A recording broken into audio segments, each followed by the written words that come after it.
You're listening to the Spring Break Money Coach School, a special series from the Wander Wealthy podcast. My name is Tess. Thanks so much for hanging out with me today. I am so excited to welcome you to the Spring Break Money Coach School. This is a series of 13 episodes, which have been the most listened to and highly valued episodes from the Wander Wealthy podcast over the last 2 years. I have taken the time to make sure to put these episodes in a specific order for anyone who is either looking to refresh yourself on what's important about building a life-changing money coaching program, selling, marketing, and getting your money coaching business off of the ground and booked out, or for those who are brand new to the show and looking for some guidance. These are the episodes to listen to, and I would highly recommend, if you are not at the very first Spring Break Money Coach School episode in the series, scroll back on your podcast player and go start with the one that is sharing my story. That is the first one to tune into so you can see how it all goes down, what I'm all about, and what I bring as a money coach to this space. Now, while you're listening, just a little announcement. I am going on maternity leave in the fall of 2022, which means the Wealthy Coach Blueprint is not open for enrollment. So even if you hear me announce that in one of these episodes, I just want to let you know that we are not open for enrollment, but what you can do is get on the wait list for 2023 enrollment periods. In the meantime, I would definitely suggest for you to check out the pricing formula, which you can find at wanderwealthy.com/pricing. If you're struggling with pricing your services and not really sure what a package would look like and how you would price a coaching package, that is the guidebook, calculator, and little mini trainings that you need to get that all sorted out. Another way that we can quote unquote work together with a wink is by you getting access to the Client Attraction Content Matrix. This is a quick mini course that's going to teach you my secret sauce to creating content that converts. Whether you want to create TikToks or Instagram Reels, stories, posts, videos, even for YouTube or podcast episodes, even blog posts, this matrix is going to change your business. Because when it comes to creating content, you need to make sure that you're creating content that speaks to your audience and then gets them to turn into paying clients. So you can get access to that by heading to wanderwealthy.com/content. And if you want a very special deal, get your hands on the pricing formula first, and you might just get a very special discount to the matrix, as well as a special treat in between that teaches you all about my simple sales strategy. So wanderwealthy.com/pricing to get your hands on the formula, and wanderwealthy.com/content if you're just interested in the content matrix. And those are some ways that we can continue to work together over the next handful of months. Thanks again for tuning in to the Spring Break Money Coach School. Now, without further ado, let's get into this week's episode for this amazing series. Welcome back to another episode of the Wander Wealthy podcast. If you're brand new, hello, my name is Tess. I am the host of this show, founder of Wander Wealthy, and your business coach. If you are a money coach, financial coach, wealth coach, money mindset coach, any kind of coach who deals with money, then you are in the right place. This week's episode is one I can't believe I haven't created before.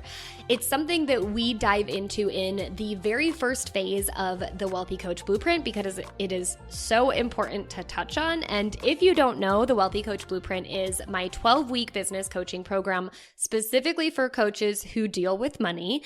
And we walk through the steps that you need to take to make sure that you are fully built on a strong business foundation, that your program is life-changing for the ideal clients that you are positioned to serve and to support, and to really build a program and an offering and a marketing plan that feels easy, that works within your lifestyle, and that allows you to sell more, make more money, and make a bigger impact. So we are currently in an active round of the blueprint. The next round will open up in a couple of months. And if you want to be the first to know and get early access to some of the materials that we have for you, then you can head to wanderwealthy.com/apply to jump on the waitlist, and I will be in touch fairly shortly to see what the next steps are for us to build your booked out, life-changing, game-changing money coaching business, or coaching business that touches on money. But like I said, the topic that we're talking about today is the do's and don'ts of financial coaching. Essentially, what can you talk about? What can you teach on? What can you give advice around when it comes to money coaching, financial coaching, wealth coaching, coaching in general, and kind of drawing the line between that and being a financial planner, financial advisor, investment manager, anyone who is actually actively kind of moving your money around or telling you specifically what to purchase, what to do with your money in that regard, like purchasing certain things. And we're going to get into it because that helps us understand the difference. Now, the line here, just as a quick preemptive mention, the line is a little bit gray, because there is no hard and fast kind of rule about what a coach can and cannot discuss. What I think is important is the coach needs to understand that, you don't want to be liable for someone's financial mistakes or even their financial wins, right? Like, that is up to the client. It's the client's decision what they ultimately do with their money at the end of the day. And so you just want to keep in mind that giving explicit and direct advice isn't always the best place for the coach to come from in the first place. Because as a coach, you are trying to inspire and motivate behavioral change that will change the end result for the client. Whereas an advisor and a manager, a planner, they're a little bit more literally hands on the money. So they can kind of determine and give direct, explicit advice around like what the client should or should not do, and actually help them execute that. So that's kind of like the first, 1,000-foot view difference. But like I said, there's a little bit of a gray line. I'm going to mention the do's and don'ts, the differences. And also we're going to kickstart with just like, what is the coach's job in the first place? And then we'll get into the differences, and I will make sure that in the show notes of this week's episode, you have a nice little table to help you decipher, where you stand as a coach, what you should, what you can, what you definitely, I invite you to talk about, to address with your clients, and where you might be getting in a little bit of hot water, so to speak. And at the end of the day, like, it's not necessarily the case where someone is going to directly come after you, but you just want to protect yourself, Knowing what you should and should not talk about is going to be like insurance against any sort of liability in the future. So that is that. Let's get into the nitty-gritty, shall we? So first I want to start off with the role of the coach. Like, what does a money coach, a financial coach, any kind of coach technically, I think you could use this for, but obviously in this case, we're talking about coaches who deal with money. What do they do? Like, what is your purpose with your clients? So I have kind of a bulleted list that I like to offer to the Wealthy Coach Blueprint crew. And the first one is to assess the situation, right? Your job is to sit down with your client and understand like what's happening, what's been going on, where are we at, where are we starting from? Let's just assess the current situation.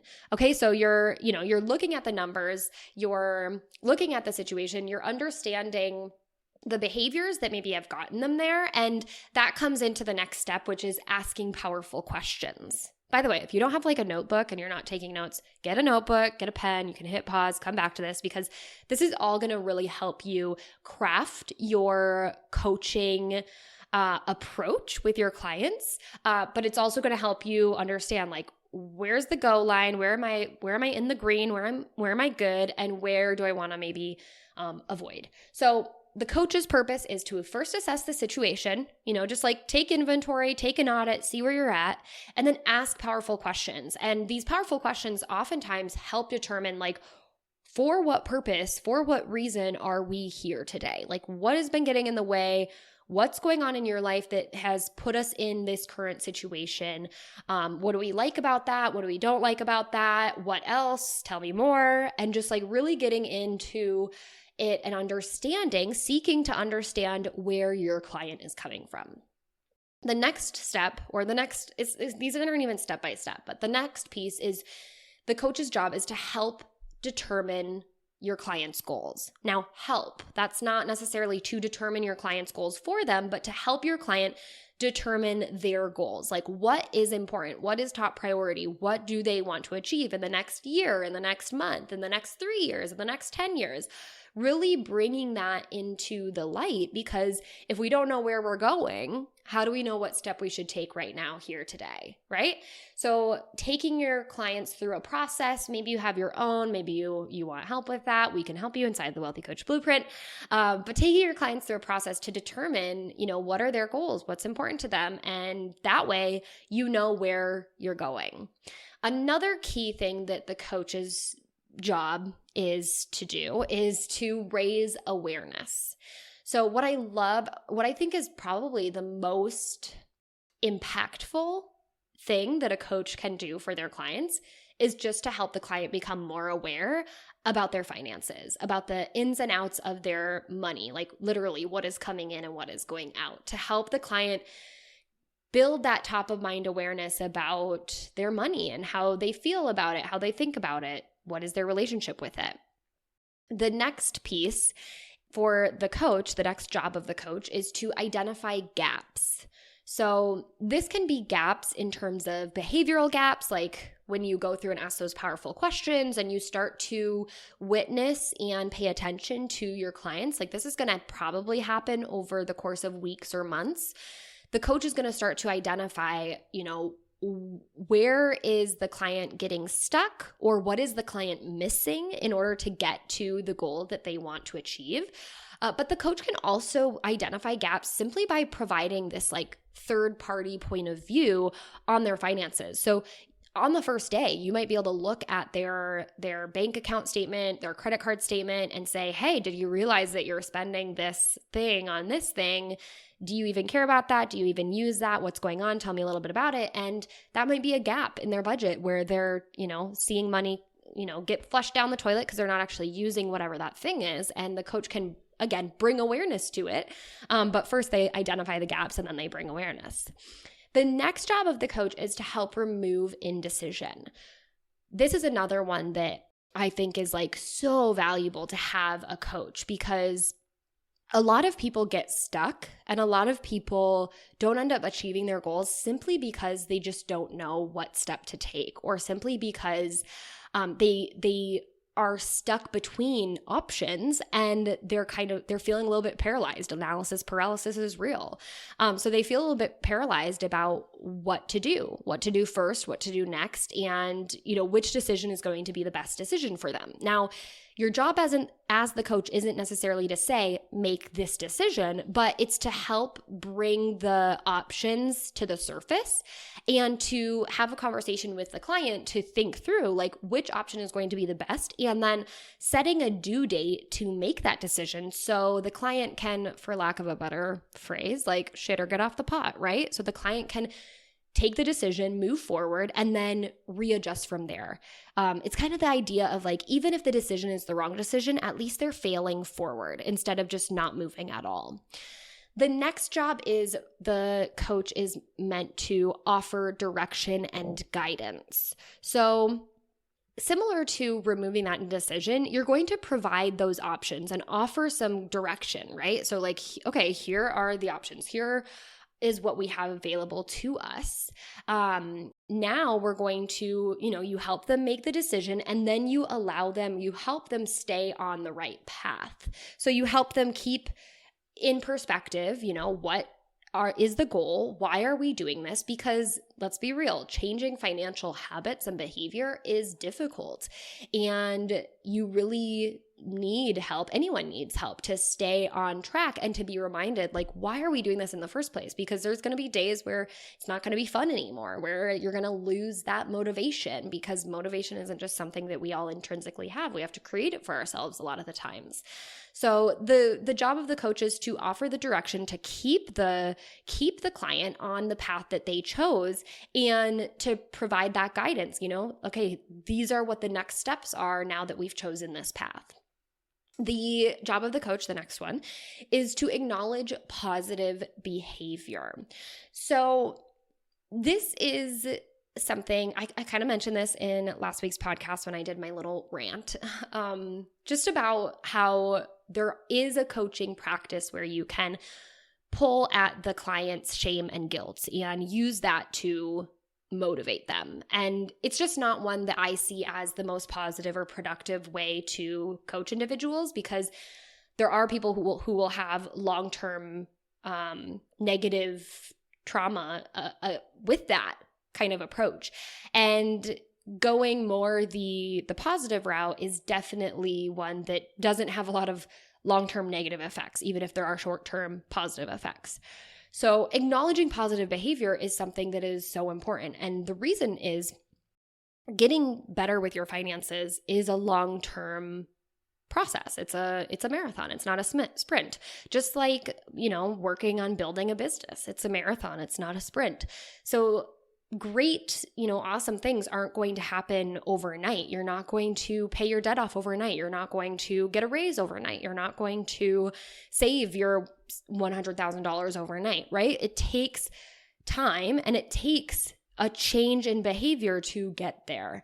And the reason why I believe a lot of people can end up giving up is because they start looking too far ahead and then get discouraged about their progress, because again, it's a long-term game. And if you look too far ahead and think like, well, how the heck am I supposed to get there? You start to, one of my mentors used to say, pole vault over mouse turds, right? You start to decide that like these little things aren't worth it to do because you're not going to save that six figures, by next month. It's going to take a while. And so what a coach can do is help keep the perspective, but also acknowledge the positive change that your clients are making, even the smallest things, and help them celebrate those small wins, because let's be real, $100,000 in savings is a lot of little $10 savings here and there, or a lot of $100 savings, or even $1,000 savings, right? It's a lot of little wins, a lot of little positive behavioral changes stacked on top of each other. It's micro actions that lead to our macro results. So a coach's job is to acknowledge that positive behavior to help the client stay motivated, to stay inspired, to continue to stay on the path that they've chosen, to continue to work to their goals. And even when they have that long-term view and then might get discouraged because it feels so far off, the coach's job is to help them see, these are the awesome things that you've been able to do. Let's keep going with it because it's getting you closer to your end goal. Because at the end of the day, like, changing is hard. And that's, a lot of the major reasons why we hire a coach. The next job of the coach is to provide feedback. So the coach obviously is doing all of these things, assessing the situation, asking questions, determining the goals, helping provide guidance, acknowledging the behavioral change. And over the long term, the coach is also identifying, those gaps and bringing awareness to it. And really the coach's job is to also provide constructive feedback, right? What does need to be brought to light so that we can shine that light on it and decide, are we willing and ready to change this, especially if it is maybe a negative or self-sabotaging behavior, and really opening up the conversation about whatever, thing might be going on. This is where, if we are going to touch on guilt and shame in our coaching, we're going to open it up from a place of empathy and have a discussion about it, and then help our clients determine, like, do we want to change this? Is it important for us to change it? Is whatever behavior it is that we're engaging in, or however this is coming up in our life, is this something that we see is negatively impacting the financial results that we're trying to get? And if so, again, going back to, do we want to change it? Can we change it? What are our resources? What can we do to change it? And then monitoring that progress throughout, the weeks or the months to see if the client is able to positively reverse or 180 whatever that situation or whatever it might be that is impacting their finances or even the greater livelihood that they are living. The final job of the coach is to collapse time. This is another super, super value add that the coach offers, because a lot of times if you have a conversation with someone, and maybe it's a sales conversation, and you identify their goals, you understand what their struggles are, you understand what's getting in the way so that they're not able to reach their goals, or they haven't been able to reach their goals, then you get to the point where you're like, okay, well, this is how I can help you reach your goals, and you give them the price point, and they're like, I'm just going to try to do it myself. A lot of times what I'll ask is, okay, well, what have you been doing so far? How have you been doing it yourself so far? And what's going to change? And if you do this on your own, like, how long is it going to take for you to continue to stay motivated, to make that positive change, to have your own perspective and your own awareness around what's going on, what's getting in the way, where are the gaps, and so on and so forth. And obviously with a coach, you have that person who is holding you accountable to make a decision by a certain time frame, to take action by a certain time frame, to bring awareness to gaps that maybe you can't see, to offer direction so that you don't have to make all the mistakes that maybe you've been making or you could make by doing it on your own, right? There's so many reasons why when you hire someone, they're going to be able to help you get the results that you want to achieve in far less time than it would take for you to do it yourself. And largely and usually it's because the coach has done it before, right? They've gone through whatever it is that you want to go through. They may have achieved what you want to achieve, or they're further along in their path, so they've made the mistakes, or they've taken the time, they've maybe taken the long route, or maybe they were also lucky enough to find a coach who could help them collapse their own timeline, and now they want to pass that on. Whatever it is, the coach probably holds some value that's going to allow the client to achieve their goals in far less time. And at the end of the day, we know that in the money space especially, time equals money, right? If you can save up sooner to be able to make that investment in whatever it is, whether it's actually like in the stock market, or it's to buy the house, or it's to hire a business coach, or whatever that is, if a coach could help you do that, you're increasing your wealth, right?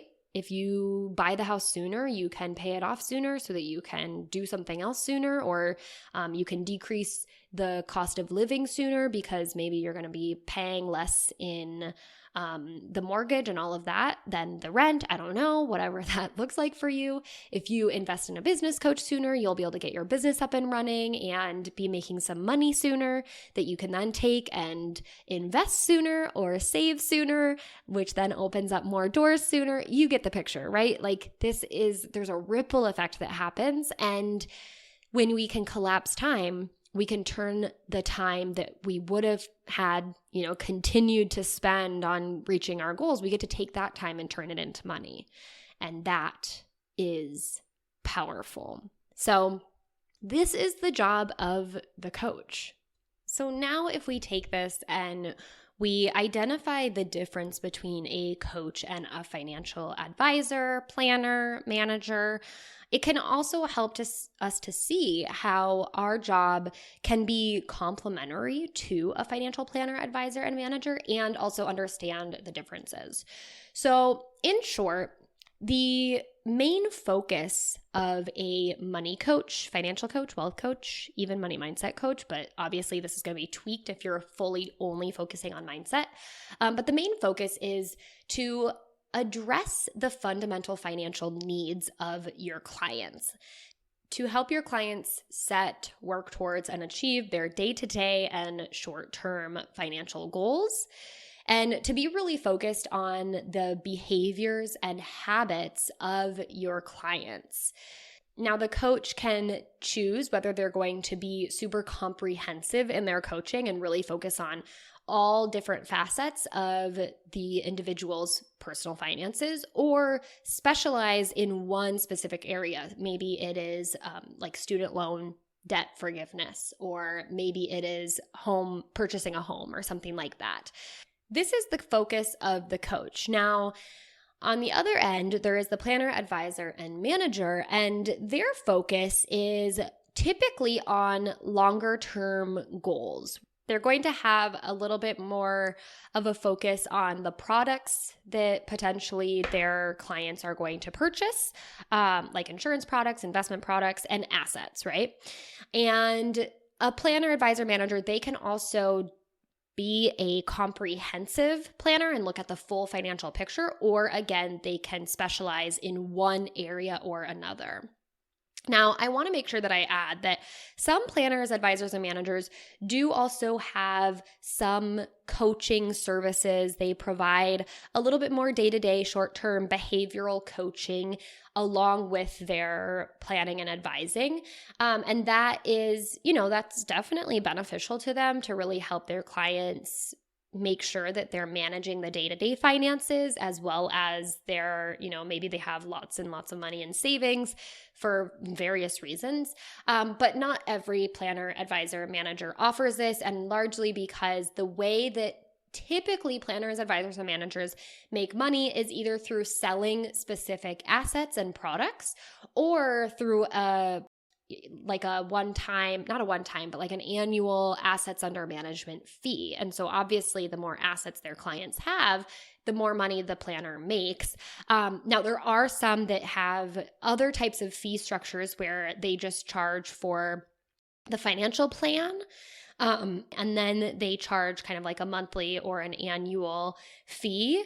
And it's kind of like a subscription type of thing. And that's a little bit more in line with the coach. And in that case, the planner, advisor, manager might be taking more of a coach's role. So there is some overlap, and that's cool too. But there are plenty of planners, advisors, and managers who don't want to do the day-to-day kind of money management, budgeting, and a little bit more hands-on behavioral change support that a coach does offer. And that's where there can be some really good strategic partnerships there and available for you to refer each other, and just, always have kind of like a good inflow of clientele.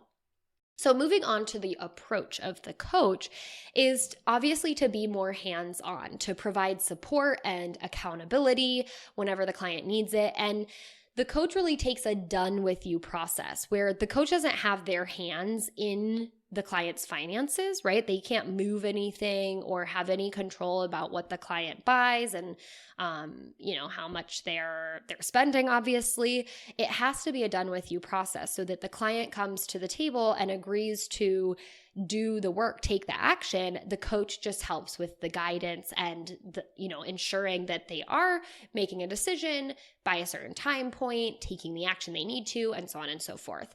The approach of a planner, advisor, manager is typically a little bit more hands-off.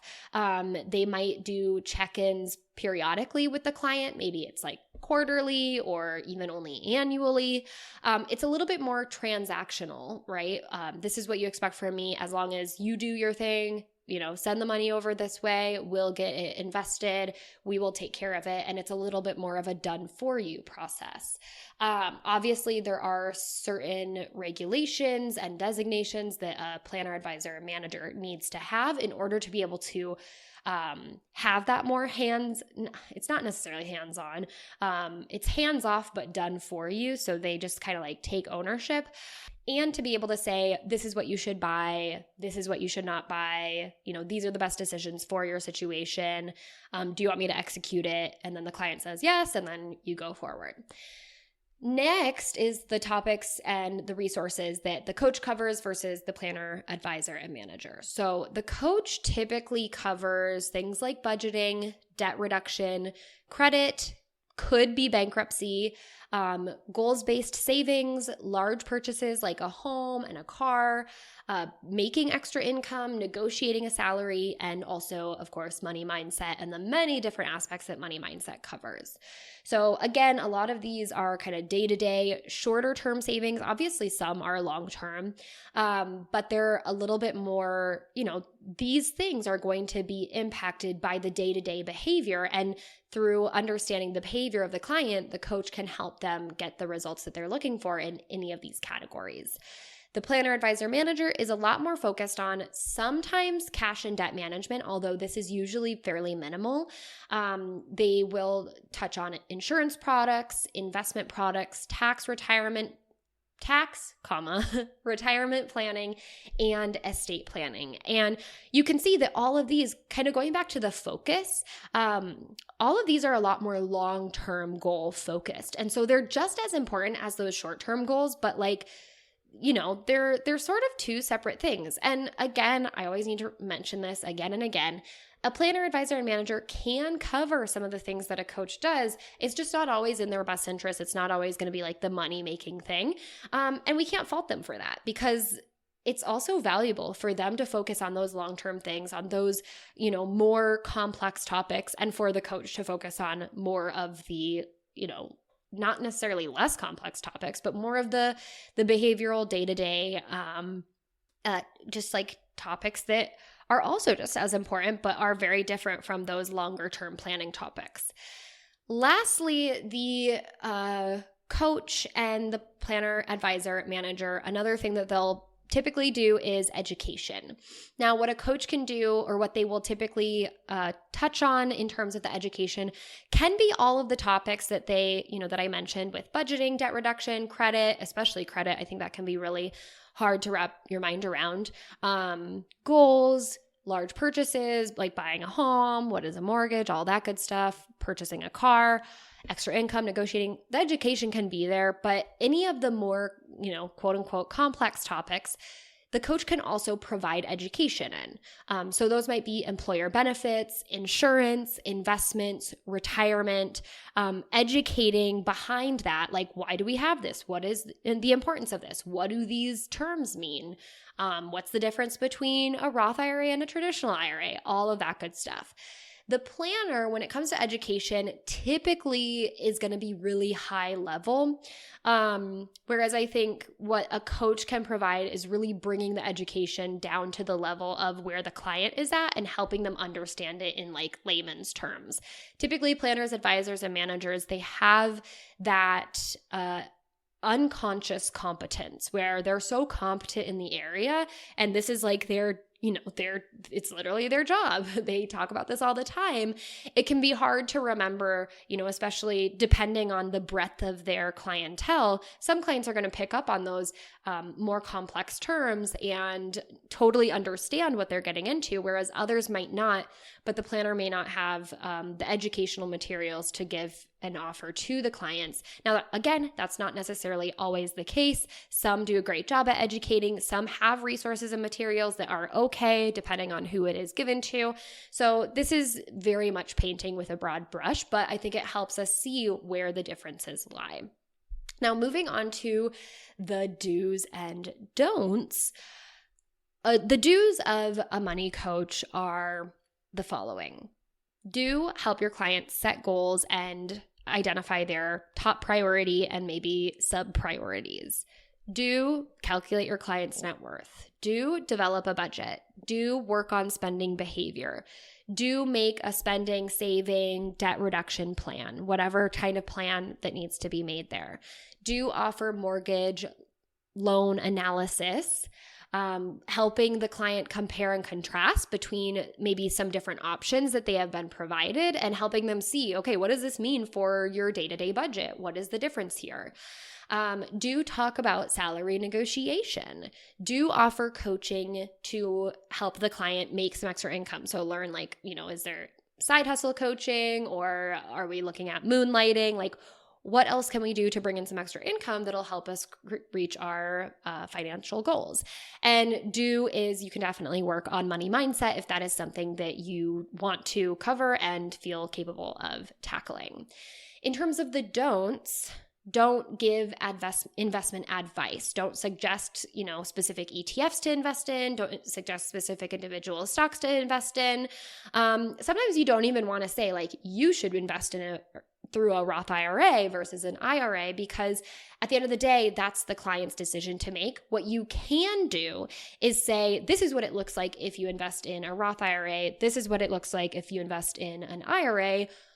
These are your options. What decision feels like the best for you, right? And helping them understand what is the better option for them. You can definitely educate what is the difference between the two. What are the tax implications? What do we know? What do we not know about taxes in the future? And why might that impact their decision today? You can absolutely provide that education, absolutely showcase those options, just like what I was saying with a mortgage or any other type of loan. If they have options, present the options to them, show them, what are the pros and cons of each. But at the end of the day, they have to make the decision of what is the best choice for them to go forward. And then once they make the decision, you can start developing scenarios or a plan from there. So don't give investment advice. Don't suggest stocks or funds to buy. Don't give tax advice. We are not, unless you are a certified tax preparer, then that's probably not our jurisdiction to talk about. Don't suggest which insurance products to buy. Again, here are the options. These are the pros and cons of this option. These are the pros and cons of this option. They have to be fairly objective, but you can, again, display the options, show them how it'll impact their financial situation. I think what's really awesome about a coach is they can kind of like run the different scenarios to help the client make the best decision for them. But again, at the end of the day, it's the client's decision to make. Don't do retirement planning. So you can certainly, again, educate, you can provide analysis, you can provide scenarios in the sense of retirement. You can say, based off of assumptions, this is where you're at, this is where you could potentially be. But at the end of the day, like the decisions of which retirement plans they're going to set up, how much they're going to invest, what they're going to invest in, when they're going to retire, how much they're going to pull out, that's going to be the client's decision. And if they need someone to give them that explicit advice, you would refer to a financial planner who is specialized and does specifically work on retirement planning. Don't give estate planning, aka legal advice, like any legal advice across the board, but estate planning is one that typically plays a role with financial planners, advisors, managers, and could potentially, depending on who your clientele is, could potentially come up in financial coaching. So again, education. Why is estate planning important? What do you need to know about this? Do you want to set it up? Then we refer or defer to someone who is an expert in that field. And finally, don't make promises to heal, diagnose, or treat. This is typically stuff that's reserved for therapy, psychology, or obviously like doctors and so on and so forth. But this is something that a lot of people, especially who work in more so the mindset field, can get into hot water if they are making promises to heal, diagnose, or treat. Even just like money relationships. That is a place where you want to just be careful. I'm not a lawyer, obviously, so I can't say like this is legally allowed or not. But this is just some things that I've heard that could be potentially getting you in the red zone, if you will. All right. So I want to wrap up with some do's and don'ts on some of the more like complex topics, because I think we could use some clarity around like what can and should I maybe stay away from talking about with investing, retirement, tax, insurance, and legal. And then we will wrap up this episode. So if this episode is like really in the weeds for you, I think it'll be really good for you to come back to, make lots of notes, check out the show notes, because at the end of the day, it's just so helpful to have a resource to go to be like, okay, maybe I won't say that specifically, but I can provide the education or whatever it is that you're, looking for in terms of resources. The other thing I wanted to mention is this is my kind of from my experience, this is my research and understanding of the the rules, so to speak. Again, there are no hard and fast rules about what a coach can and maybe shouldn't say, because the industry doesn't have set regulations around that.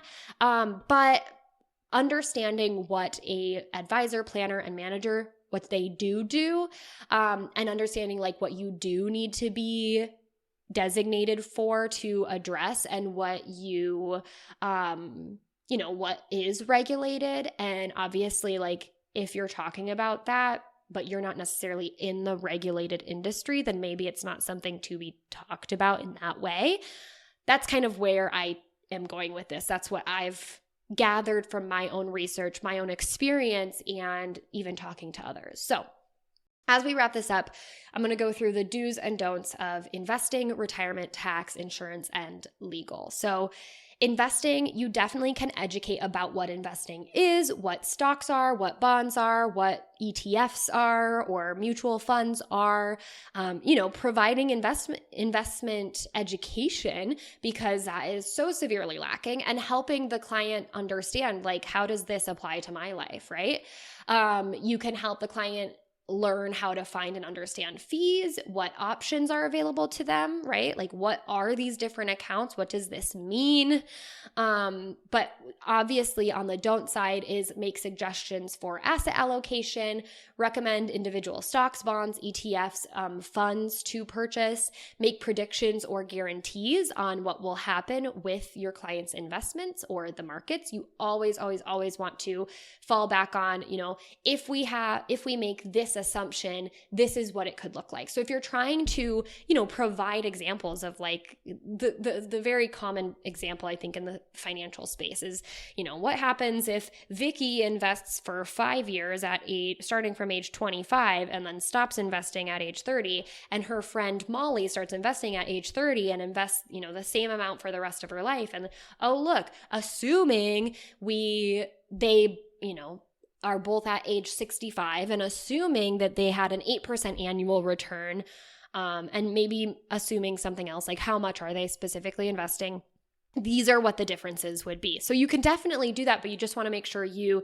mention those assumptions so the client knows that, or your students or even your readers know that, okay, these are like hypothetical situations. This isn't saying if you do this, this is what's going to result for you. Retirement is a second one. So definitely educate about various retirement accounts, educate about the employer benefits that are available to your client, provide retirement analysis, right? Comparing and contrasting, or providing scenarios of like what the end results would be. Remembering, though, to also mention those assumptions, because a lot of times when you're providing analysis or scenarios, you are making assumptions to get to, whatever the answer is. So you always want to provide all of the information to the client, and then ultimately it's their decision to make. Don't create a retirement plan, suggest methods or accounts over others, like, oh, you should absolutely do a Roth IRA over a traditional IRA. Don't suggest investment funds for them to then put the money into inside of their retirement accounts, or give investment advice. Okay, moving on to tax. So do educate around how tax works. I think this is another topic that we don't have enough education around, and it's so unfortunate. So educate around how tax works, especially if, we're talking about investing and retirement, how tax works with various tax advantaged investment vehicles, or even just like investing in general or retirement in general. How tax works with self-employment income, with bonuses, with selling things for a gain or for a loss. And then do refer to a tax professional, which then you can suggest to discuss with tax professionals before taking any action. So you might say, okay, these are the scenarios, these are the options, these are the tax impacts that, could potentially happen. This is what that means. But before you make any decision, I would definitely recommend talking to a tax professional before you take your decision. And then it's like encouraging the client to have that conversation. In terms of the don't say which account is better for them for tax purposes, because we don't know and we aren't qualified to touch on that. Don't give a specific amount to set aside for taxes. Don't suggest to do anything tricky to quote unquote save on taxes. Moving on to insurance, you can absolutely educate about various insurance products, what they protect, what they're or why they're important. You can offer analysis, again, comparing and contrasting different options that are available to them, and just help them understand how that might impact their personal situation for the better, for the worse, or, pros and cons, so that they can make the best decision, knowing and having access to the knowledge that a lot of times people don't have access to when they're making these decisions. In terms of don't make any specific recommendations around insurance products. So like, oh, you should absolutely get this term life insurance policy for 30 years at $1 million. Like, that's up to an insurance agent or an insurance professional to help the client come to a decision about. But again, you can have them talk to an insurance professional, have the professional give some options, or maybe encourage your client to talk to a handful of insurance professionals, bring the options back, and then you as the coach can help them look at the two side by side and see, what the results are, what the impact could be, so that, I think so often we go to one person and then we just assume, okay, let's just take it because I'm overwhelmed and I won't even know which one is better for me. But when you can bring it to the coach can kind of like put it into layman's terms. The coach can show you how each will impact your situation and explain the two. And then that makes, making the decision as the client so much easier. Lastly is legal. So pretty much I just say do refer to an attorney regarding estate planning, divorce, business partnerships, literally anything else where it could potentially be legal advice. I don't even have educate around legal because I don't want to get a degree or even learn about legal stuff. I just want to refer out and say, hey, you got me on your team. I'm a really good teammate, but if you need legal advice, I'm not the right person for you. Let's talk to someone who can help you with that. So don't give legal advice. So that's it. I know it's a lot. I know it's a lot to take in. We will make sure to put very good notes in the show notes so you can reference those at wanderwealthypodcast.com/podcast/episode 208.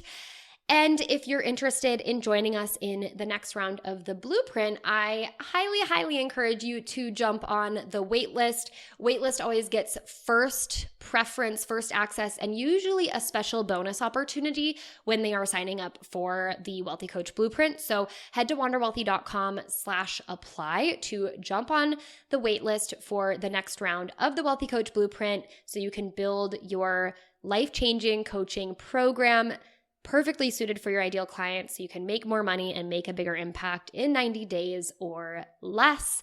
And if you're ready and riling up to get some things started in your business, I definitely suggest to check out, first and foremost, the pricing formula, which is an amazing little mini course that I've put together. It's my pricing workbook completely revamped so that you have a calculator accessible to you and some really awesome trainings to help you take on the proper pricing mindset, to help you understand some opportunities for you to price for more inclusivity in your client base and your business, and so much more. And you can get that for only $27 by going to wanderwealthy.com/pricing. Plus, there's some really special bonus offers available to you that you can't get anywhere else at a very special price point if you go through wanderwealthy.com/pricing to jump inside of the pricing formula. So you'll want to check that out. All right. That was a marathon.